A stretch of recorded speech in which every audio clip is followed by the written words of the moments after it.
अस्सलाम वालेकुम स्टूडेंट। आज हमारा एक न्यू टॉपिक है, वो है डिस्कवरी ऑफ न्यूट्रॉन्स। आज हम डिस्कवरी ऑफ न्यूट्रॉन्स के बारे में पढ़ेंगे। इससे पहले हमने डिस्कवरी ऑफ इलेक्ट्रॉन्स को भी पढ़ लिया है और डिस्कवरी ऑफ प्रोटॉन्स को भी पढ़ लिया है। डिस्कवरी ऑफ इलेक्ट्रॉन्स को जो है वो किसने ऑब्ज़र्व किया था, वो उस साइंटिस्ट का नाम है J Thomson. Discovery of electron को जिसने सबसे पहले डिस्कवर किया था वो साइंटिस्ट का नाम है जे थॉमसन। फिर उनके एक शागिर्द ने, उनका एक स्टूडेंट था रदरफोर्ड, उसने जो है वो डिस्कवरी ऑफ प्रोटॉन्स को जो है वो डिस्कवर किया था। इसके बाद नेक्स्ट और है जेम्स चैडविक। ये रदरफोर्ड के जो है वो स्टूडेंट थे जिन्होंने इसको जो है वो डिस्कवर किया था, डिस्कवरी ऑफ न्यूट्रॉन्स को। आज हम पढ़ेंगे डिस्कवरी ऑफ न्यूट्रॉन्स के बारे में। तो सबसे पहले हम पढ़ते हैं रदरफोर्ड ने अपना काम जो है वो 1920 में 1920 में अपना काम इन्होंने स्टार्ट किया था। सबसे पहले डिस्कवरी ऑफ न्यूट्रॉन्स की उसको डिस्कवर करने के लिए उसने क्या देखा कहता है कि उसने ऑब्ज़र्व किया था एटॉमिक मास ऑफ एलिमेंट का वो एटॉमिक मास मालूम करने की कोशिश कर रहा था। रदरफोर्ड एटॉमिक मास, एलिमेंट का जो एटॉमिक मास है वो मालूम करने की कोशिश कर रहा था अपने एक्सपेरिमेंट से। फिर उसे पता चला, फिर उसे मालूम हुआ कि एटम जो है ये एक नामुकम्मल है। उसने कहा कि एटम जो है ये क्या है, नामुकम्मल है, इसके अंदर एक और भी इलेक्ट्रॉन्स जो है वो मौजूद है, क्योंकि इससे पहले इलेक्ट्रॉन्स और प्रोटॉन्स दरियाफ्त हो चुके थे। उसने कहा था कि इलेक्ट्रॉन्स और प्रोटॉन्स के मैच की बुनियाद पर, उसने कहा था इलेक्ट्रॉन्स और प्रोटॉन्स क्योंकि ये पहले ही दरियाफ्त हो चुके थे, हम इनकी बुनियाद पर एटॉमिक मास, एटम्स के मास का पता नहीं लगा सकते, अगरचे वो पहले ही दरियाफ्त हो चुके हैं। लेकिन मज़ीद उसने ये भी कहा कि एटम्स के अंदर एक पार्टिकल्स भी है, उसका अंदाज़ा था कि पार्टिकल्स का मास जो है वो प्रोटॉन्स के बराबर ही होगा, क्योंकि उसने कहा था कि इस एटम्स के अंदर एक पार्टिकल्स मौजूद है और उस पार्टिकल्स का मैस जो है वो प्रोटॉन्स के मैस के बराबर ही होगा, क्योंकि उसको ये शक था इस बात का कि एटम जो नामुकम्मल है उसके अंदर एक और पार्टिकल्स मौजूद है। उसने ये भी कहा था कि उसके ऊपर चार्ज भी कोई नहीं होगा, वो यही था, न्यूट्रॉन्स था, क्योंकि उसके ऊपर चार्ज कोई नहीं, इसके ऊपर चार्ज कोई नहीं होता, जबकि जो इलेक्ट्रॉन्स है उसके ऊपर नेगेटिव का चार्ज होता है और प्रोटॉन्स के ऊपर पॉजिटिव का चार्ज होता है, जबकि जो न्यूट्रॉन्स हैं ये न्यूट्रल होता है, इसके ऊपर कोई चार्ज नहीं होता। मज़ीद उसने ये भी कहा कि इसके ऊपर कोई चार्ज नहीं है, कि वह ये न्यूट्रल होगा, इसके ऊपर कोई चार्ज नहीं है। उसके बाद हम आते हैं प्रूव करने के लिए, एक और हमारे पास साइंटिस्ट है, उसका नाम है जेम्स चैडविक। ये एक ब्रिटिश केमिस्ट था, रदरफोर्ड का स्टूडेंट है, ब्रिटिश केमिस्ट। उसने ठीक 12 साल बाद, इसने अपना काम 1920 में स्टार्ट किया था। इसने न्यूट्रॉन्स के ऊपर अपना काम जो 1920 में स्टार्ट किया था। फिर उसके बाद 1932 में जेम्स चैडविक जो हैं वो आ जाते हैं। उन्होंने क्या किया, उन्होंने न्यूट्रॉन को डिस्कवर किया था।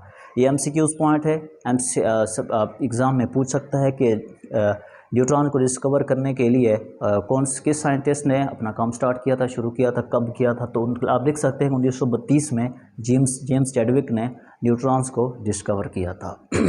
उसने क्या किया, उसने कहा कि व्हेन ही बम्बार्ड, जब उसने बम्बार करवाया किसको, अल्फ़ा पार्टिकल्स को। ये हमारे पास क्या है, ये हमारे पास अल्फ़ा पार्टिकल हैं, ये हीलियम जो है हमारे पास क्या है, अल्फ़ा पार्टिकल है। उसने अल्फ़ा पार्टिकल्स को ब्रिलियम्स के ऊपर, इसके ऊपर बम्बार्डमेंट करवाई थी। अल्फ़ा पार्टिकल्स की ब्रिलियम्स के ऊपर जब उसने टारगेट किया ब्रिलियम्स को, तो उसने क्या किया, कहता है ही ऑब्ज़र्व दैट, उसने मुशाहिदा करता है कि हाईली पेनिट्रेटिंग रेडिएशंस वर प्रोड्यूस। उसने कहा कि हाईली रेडिएशन जो हैं वो पैदा हो रही हैं, तो उसने इस चीज़ को न्यूट्रॉन्स का नाम दिया। Again I telling you, first of all हमने बताया कि 1920 में रदरफोर्ड ने न्यूट्रॉन्स के ऊपर अपना काम स्टार्ट किया था, एक्सपेरिमेंट किया, क्या मालूम करने के लिए, एलिमेंट का मास मालूम करने के लिए। तो उसे पता चला कि एटम्स जो है ये एक नामुकम्मल है।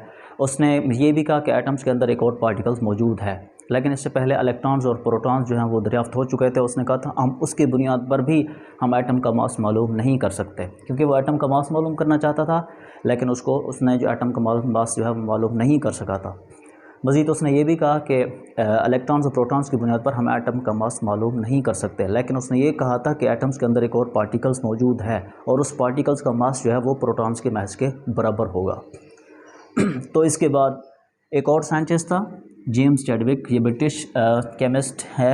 1932 में इन्होंने अपना काम स्टार्ट किया था। इसने कहा कि न्यूट्रॉन्स को डिस्कवर किया था। इसने कहा था कि व्हेन ही बम्बार्ड, इसने बम्बार्डमेंट करवाई अल्फ़ा पार्टिकल्स के ऊपर, ब्रिलियम्स को टारगेट किया था, तो उसने देखा कि हाईली पेनिट्रेटिंग रेडिएशन वर प्रोड्यूस, उसने कहा था कि हाईली पेनिट्रेटिंग रेडिएशन जो है वो पैदा हो रही हैं, तो उसने उस चीज़ को न्यूट्रॉन्स का नाम दिया।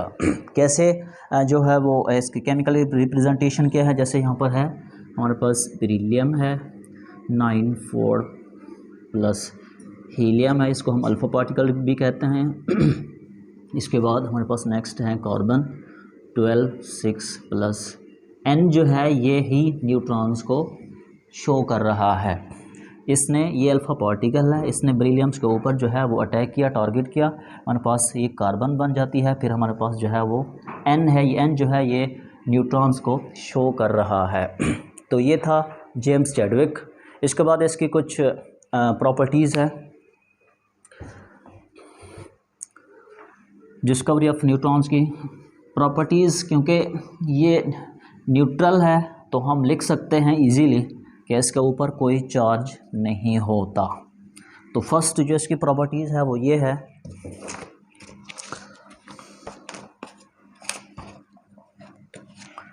मेरे पास फर्स्ट प्रॉपर्टीज़ है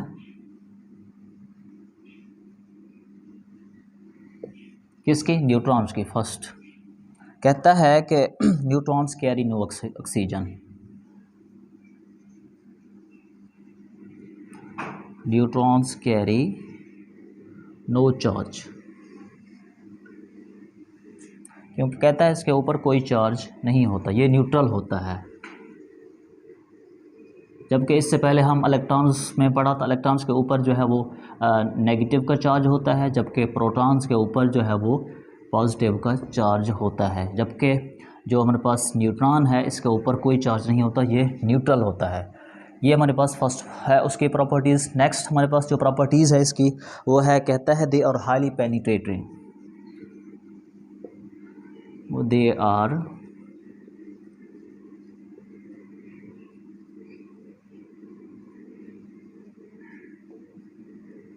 are highly penetrating. Highly penetrating का मतलब ये है कि ये इजीली एक जिस्म में दाखिल हो सकती हैं और आसानी से बाहर निकल जाती हैं। ये ऐसी रेज़ होती हैं, ऐसी रेडिएशन है जो आसानी से जिस्म के अंदर दाखिल होकर निकल सकती हैं। जैसे हम मेडिकल पॉइंट के ऊपर अपना एक्सरे वगैरह करवाने के लिए जाते हैं, किसी हड्डी वगैरह टूटने के लिए, या वैसे किसी चीज़ का एक्सरे करवाते हैं, किसी पत्थरी वगैरह का, तो हम एक्सरे में इजीली देख सकते हैं कि पत्थरी या टूटी हुई हड्डी किस जगह पे कैसे है, तो उसके ऊपर तो कैसे ये कैसे काम करते हैं। तो ये हाईली पेनिट्रेटिंग रेडिएशन होते हैं जो जिस्म से बआसानी जो है वो धंस जाती हैं और निकल जाती हैं।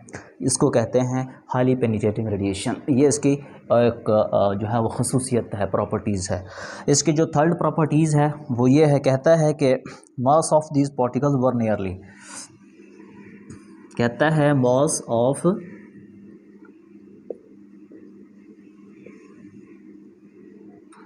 Of these particle nearly equal. जैसे कि मैंने कहा था, कहता है इसके अंदर एक पार्टिकल्स मौजूद है और उसका मास जो है वो प्रोटॉन्स के बराबर होगा। यहाँ पर भी लिख रहा है कि equal to the mass of proton, equal to the mass of proton. कहता है कि इसका जो मास है वो तकरीबन किसके इक्वल है, प्रोटॉन्स के मास के इक्वल ही है। Again I telling you, first property इसकी है कि neutrons carry no charge, neutrons के ऊपर कोई चार्ज नहीं होता, ये न्यूट्रल होता है, ना पॉजिटिव होता है ना नेगेटिव होता है, जबकि ये न्यूट्रल, यानी उसके ऊपर सिर्फ हम लिखेंगे तो इसको ऐसे लिखेंगे, इसके ऊपर कोई चार्ज नहीं लिखेंगे, ये इसके ऊपर कोई चार्ज नहीं आता, ये एन अकेला होगा। नेक्स्ट है हमारे पास, कहता है कि they are highly penetrating radiation, ये हाईली पेनिट्रेटिंग रेडिएशन है, बासानी किसी जिस्म से जो है वो जा सकती हैं, धंस जाती हैं। नेक्स्ट थर्ड नंबर पे है, कहता है मास ऑफ दिस पार्टिकल, इसका जो मास है तकरीबन किसके इक्वल होता है, मास ऑफ प्रोटॉन्स के इक्वल होता है। ये था हमारा आज का टॉपिक। इंशाल्लाह मिलते हैं एक नेक्स्ट और नई वीडियोस के साथ। इसके बाद एक और वीडियोस के साथ हाजिर होते हैं, इसके बारे में बताते हैं आपको कि प्रोटॉन्स की डिस्कवरी, इलेक्ट्रॉन्स की डिस्कवरी और न्यूट्रॉन की डिस्कवरी को कौन से साइंटिस्ट ने कैसे डिस्कवर किया था, इसके बारे में आपको बताता हूँ अभी।